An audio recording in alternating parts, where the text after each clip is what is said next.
serentak.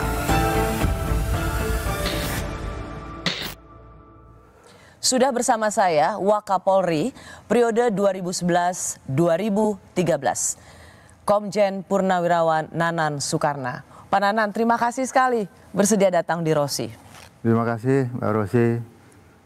Saya kira mau dikasih kerjaan ke sini, Mbak. Saya telepon waktu itu Pak Nanan. Pak Nanan sendiri nggak nyangka saya undang untuk ke talk show Rosi.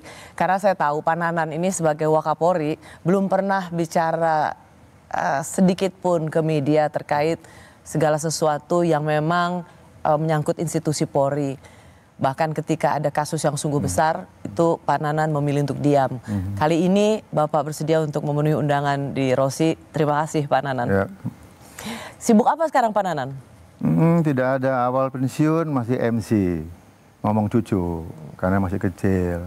Sekarang sudah 17 tahun cucunya kan, jadi sudah nggak bisa ngomong cucu. Paling saya aktif di komunitas, aktif sosial, kemudian aktif di perusahaan yang masih mau mempekerjakan saya setelah pensiun.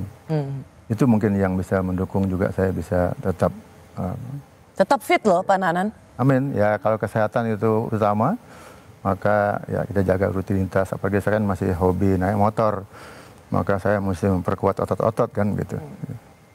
Jarang memang, biasanya saya selalu ledekin kawan-kawan di Polri, karena biasanya dalam menjaga postur tubuh sedikit kalah set dengan teman-teman dari TNI. Polisi biasanya lebih secara postur, tapi Pak Nanan tetap menjaga stay fit ya. Pak Nanan, terima kasih sekali lagi karena sekarang Pak Nanan mau bicara soal polisi. Ada dalam beberapa pekan ini publik begitu lagi terbelalak matanya, kecewa, marah melihat apa yang dilakukan oleh polisi. Polisi tembak polisi di Solok, lalu kemudian ada polisi menembak pemuda SMK di Semarang. Mereka marah dan putus asa melihat bagaimana perilaku polisi. Menurut Pak Nanan sesungguhnya melihat institusi yang pernah Pak Nanan pimpin, di mana kegagalan institusi ini Pak Nanan? Yang pertama saya sampaikan kebanggaan saya pribadi kepada keberhasilan Polri selama ini yang demikian baguslah secara institusional. Nah, namun demikian ada beberapa kasus yang personal menurut saya yang itu mencoreng citra kepolisian tentunya kan, itu masuk di Solok, kemudian di Semarang. Kembali bahwa kasus itu adalah kasus personal, pengamatan saya, bukan kasus institusional, karena itu personal yang harus diberikan proporsional. Ya, kalau begitu, kalau ini adalah sebuah kasus personal, tapi di mana, bagaimana ini bisa terjadi beruntun? Karena kita pernah, institusi ini pernah dilanda satu kasus yang cukup juga menghantam kredibilitas reputasi institusi, yaitu kasus Ferdy Sambo, yang dianggap kemudian institusi Polri bisa mereformasi dirinya, memperbaiki dirinya, tetapi toh kasus yang hampir sama tapi tetap berulang. Di mana gagalnya reformasi di institusi ini? Iya, yang pertama tentunya sebenarnya harus kecepatan menangani, sehingga kalau itu tidak ada motivasi lain, maka kewajiban atasan sesuai dengan struktur yang ada, Polres, Polda, Mabes Polri, itu segera membuka kasus ini dengan seterang benderangnya. Dengan konteksnya tidak boleh oknum berlindung di institusi, pertama. Tidak boleh ada oknum berlindung di institusi. Yang kedua, tidak boleh institusi melindungi oknum. Itu komitmennya harusnya. Dengan demikian kan mudah sebetulnya kan. Institusi tidak boleh melindungi oknum, oknum tidak boleh berlindung institusi. Maka dibutuhkan tadi kejujuran, kebenaran, keadilan yang diungkap untuk kepentingan institusional. Nah, saya lihat dari pengamatan saya adalah bahwa sudah turun tuh Kapolres yang dianggap tidak sesuai dengan fakta. Sekarang Propam turun sudah kan. Nah, segera saja itu harusnya diproses. Proses, kemudian sesuai dengan aturan yang ada Propam, ada reserse, ada intelijen, kan buka di situ mana yang benar. Kemudian demi kepentingan institusional, maka harus diberikan hal-hal yang kebenaran yang ada. Jadi menyampaikan itu adalah harus yang benar, bukan yang demi institusi tapi tidak kebenaran. Pak Nanan, kita lihat, publik melihat bahwa ada perbedaan statement. Peristiwa penembakan Gama ini terjadi pada hari Minggu 24 November. 2 hari kemudian 26 November polisi sudah menggelar rekonstruksi lalu juga konferensi pers. Ini kalimat Kapolres pada waktu itu. Kita simak sama-sama Pak Nanan. Ya, di sini di peristiwa ini ada kendaraan yang dikejar oleh kendaraan yang lain.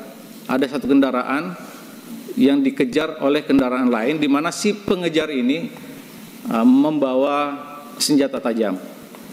Inilah kemudian yang disaksikan oleh anggota, kemudian berniat untuk mengejar. Pasca penembakan masih melakukan pengejaran terhadap 3 kendaraan yang ditembak tadi, itu kemudian dibawa ke rumah sakit Karyadi oleh si anggota ini. Penembakan yang dilakukan terduga pelanggar tidak terkait dengan pembubaran tawuran yang sebelumnya terjadi.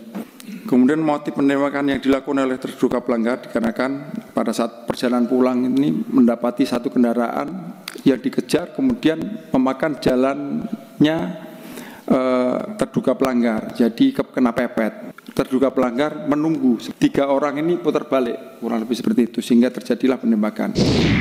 Pak Nanan, Kapolres Tabes Semarang itu mengucapkan hal yang sama di depan anggota DPR dengan konfres 2 hari setelah kejadian. Tetapi berbeda dengan apa yang dikatakan oleh Kabid Propam Polda Jateng.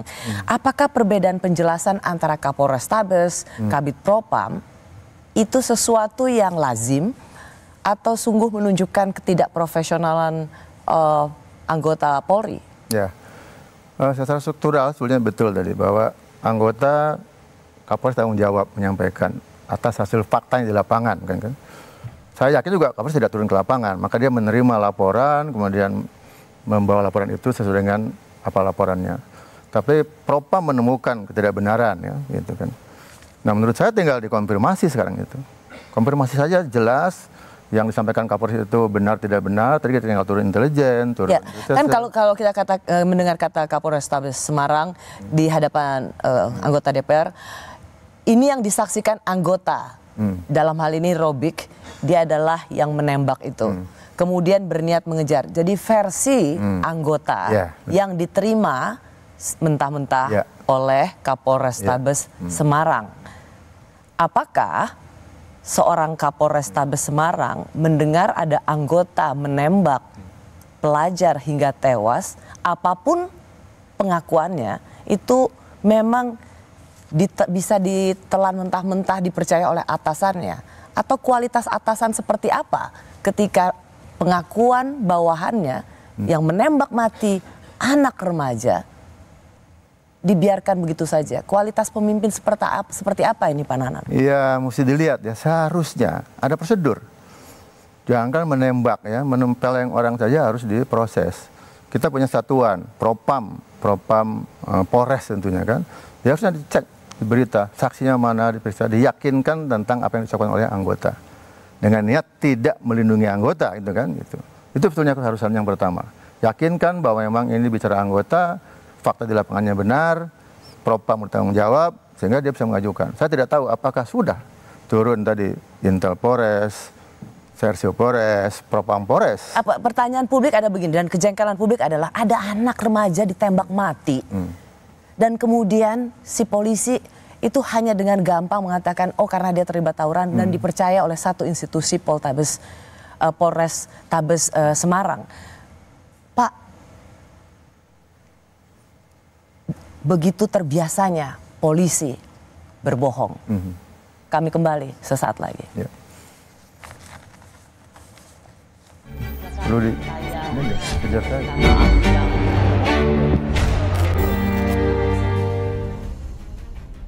Apa masih perlu kepolisian pegang senjata? Sampai senjata itu dengan